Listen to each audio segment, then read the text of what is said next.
Hello everyone, today I'd like to take you into a fascinating book, The Days of the French Revolution by Christopher Hibbert.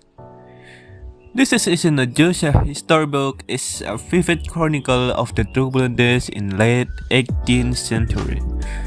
France from the storming of the Bastille to the wreck of terror. But here's the question.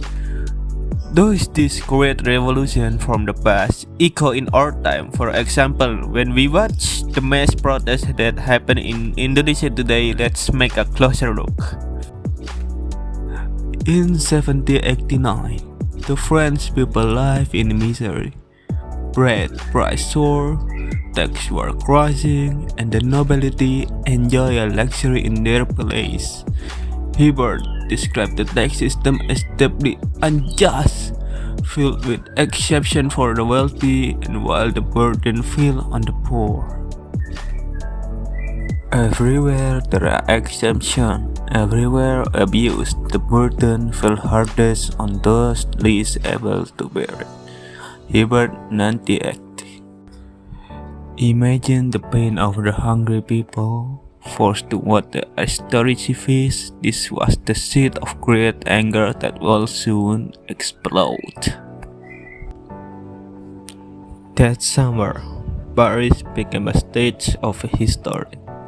Crowds filled the street, tense and restless. Hibbert described how the atmosphere grew so intense that street rules were shouted at mass. Whoever applaud the king shall be flogged, whoever insult him shall be hanged. And then came July 14, 1789, the storming of the Bastille. The prison, a symbol of tyranny, was torn down, and the world witnessed the birth of a revolution. Now let's leap forward for more than 2 centuries to Indonesia.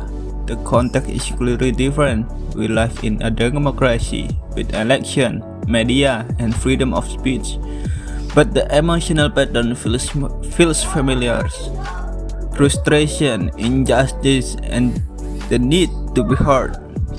If the Bastille was symbol of defense in 1789, today in Indonesia, it's often the parliament building of the presidential palace that's become a focus of the protests. In order to ensure public tranquility, 200,000 heads must be cut off.